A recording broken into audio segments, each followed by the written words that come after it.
একটি এমন গ্রাম ছিল যেখানে সকাল হতেই মানুষজন হেসে উঠতো, কিন্তু সন্ধ্যা নামতেই পুরো গ্রাম হঠাৎ একেবারে নিঝুম হয়ে যেত। মানুষজন তাড়াহুড়ো করে তাদের দরজা জানলা বন্ধ করে দিত, আর এই নিস্তব্ধতার মাঝে কেবল একটি ঘন্টার আওয়াজই ভেসে আসতো, যা প্রতি সন্ধ্যায় নিজে নিজেই বেজে উঠতো। সবচেয়ে অদ্ভুত ব্যাপার ছিল সেই ঘন্টাটি কোনো সাহায্য ছাড়াই বাতাসে ভেসে বেড়াতো। তার আওয়াজ এতটাই তীব্র ছিল যে যে ব্যক্তি সেটি শুনতো তার কান দিয়ে রক্ত ঝরতে শুরু করতো এবং মাথা ফেটে যেত। আর পরের দিন সকালে গ্রামের ঠিক মাঝখানে তার ক্ষতবিক্ষত লাশ পাওয়া যেত। তাই সন্ধ্যা হতেই মানুষজন ভয়ে নিজ নিজ ঘরের দরজা বন্ধ করে দিত।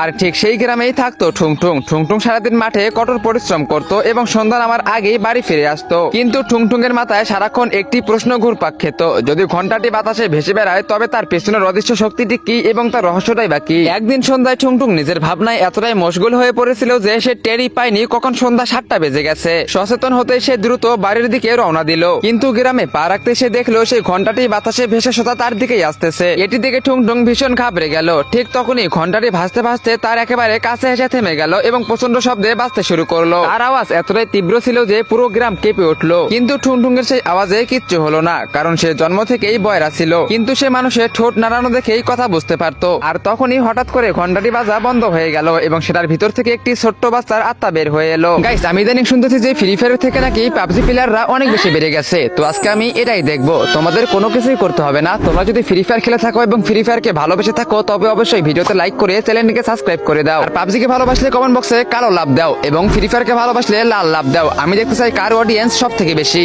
সেই আত্মাটির চেহারা ছিল একদম ফ্যাকাশে আর সাদা এবং চোখ দুটো জল করতেছিল। ঠুংঠুং ভয় পাওয়ার বদলে খুব মায়া নিয়ে জিজ্ঞেস করলো, তুমি তো একটি নিষ্পাপ শিশু, তাহলে প্রতি সন্ধ্যায় এই ঘন্টার মাধ্যমে মানুষকে কেন মৃত্যু বিলিয়ে বেড়াও? এই কথা শুনতেই আত্মার চোখ দিয়ে পানি পড়তে শুরু করলো এবং সে বলল, আমার নাম ছুটকি, আমি এই গ্রামেই থাকতাম। এক সন্ধ্যায় আমি দেখি আমার বাবা আমার মাকে কুঠার দিয়ে কেটে ফেলেছে, কারণ সে আমার মাকে নয় বরং অন্য একটি মহিলাকে ভালোবাসতো। এটা দেখে আমি ভয়ে জমে গিয়েছিলাম, কিন্তু আমার বাবা আমাকে দেখে ফেলে এবং আমাকেও গ্রামের বাইরে সেই জন্মানবহীন কুয়ে জ্যান্ত ফেলে দেয়। আর আমার খেলার ঘন্টাটিও আমার উপরে সরে মারে। মরার সময় আমার সে চিৎকারটি ওই ঘন্টার ভিতরে বন্দী হয়ে যায়। তারপর থেকে আমার আত্মা শুধু আমার বাবার উপরে প্রতিশোধ নিতে চায়। কিন্তু এই ঘন্টার আওয়াজ এতটাই তীব্র যে আমি না চাওয়া সত্ত্বেও সাধারণ নিরপরাধ মানুষ মারা যাচ্ছে। ঠুংঠুং যখন ছুটকির ঠোঁট দেখে এসব কথা জানতে পারলো তখন রাগে তার রক্ত টকবক করে উঠলো। সে ছুটকিকে বলল, আমি তোমাকে তোমার প্রতিশোধ এনে দেব। পরের দিন সন্ধ্যায় ঠুংঠুং গোপনে ছুটকির সেই নিষ্ঠুর বাবার বাড়ির চারিদিকে পেট্রোল ছিটিয়ে দিল। তারপর ঠিক সন্ধ্যায় যখন ছুটকির আত্মা হাজির হলো তখন ঠুংঠুং তার দিকে তাকিয়ে বলল, ছুটকি, এবার সময় এসেছে পাপীদের তাদের পাপের শাস্তি দেওয়ার। এই কথা শোনা মাত্রই ছুটকি তার পুরো শক্তি দিয়ে ঘন্টাটি বাজাতে শুরু করলো। পরের মুহূর্তেই পেট্রোলে আগুন ধরে গেল